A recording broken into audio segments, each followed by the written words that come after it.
We found an astounding collection of 3D advertising displays that we just had to share, but we're not allowed to disclose the location. It's in Phoenix. So we invite you to be confidentially impressed. Hello, what is your name? I'm Michael Pollack. And this would be the Pollack Museum. In all of its splendor. Advertising items, correct? The common denominator is it's all three-dimensional. And some of it moves. And a lot of it is animated. Yeah. How many things do you got in here? At the last count, according to the Guinness World Record, it's about 7,500 roughly. I started collecting probably when I was 10 or 12 years old, and I've been collecting ever since. Now, back in the day, did you always have this head of hair? Be honest. You know, I used to have a lot more hair, believe it or not. Oh, come on. Yes, a lot more. So favorite piece in here would be the Behringer displays. Behringer studios are from the 1930s all the way through the 1950s. They only leased them to jewelry stores. They would be in the windows.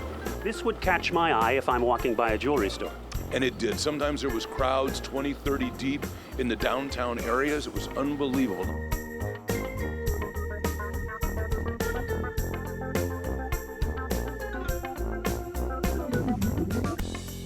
That's the first American orchestra. That's a 1951 piece. This is a 1946 display, and he's going to make the dog go through the hoop. And people would see this and they couldn't figure out, well, how do you get that dog to go through? Look at the date on this one, 1938. As he strokes the anvil, you see how it sparks? The marching guys, look at this. I don't think I could get my torso to do that.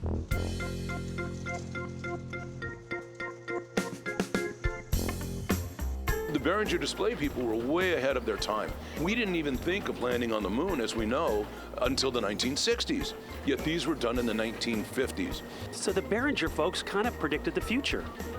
What's going on with this? This caveman scene, not exactly PC, is it? He's clubbing his wife over the head.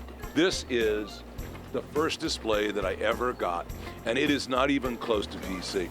As opposed to the Me Too movement, this would be the you what? There is not one single piece in this museum that I'm going to tell you that I support the slogan or that I support what they advertise. Not one. You're just a collector. It's not for me to judge what sayings were or weren't if you talk about not PC. You look at this piece. Two young boys, and what are they fighting over? They're fighting over cigars. Never too early to smoke, apparently. Here's a German piece, yeah, Mauswurst. This was a company that made the sausages that killed the rats and the mice. And there they are dying. Right. You know, the beer companies spent a fortune on advertising, especially around the 1950s.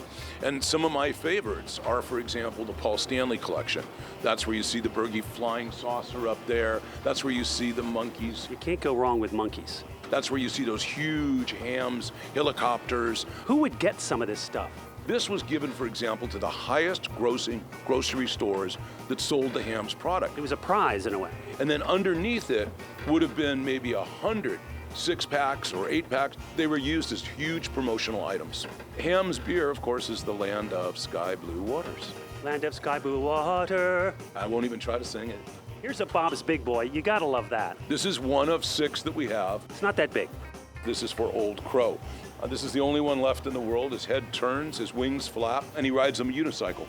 We don't have him turned on right now because his wingspan, we wouldn't have room to walk in here. Tom Corbett. He moves his head, his ray gun lights up, and he turns his head back and forth. But so he's on the fritz. He's not working. He is working, but we don't keep him plugged in because he's a little too old to be working all the time.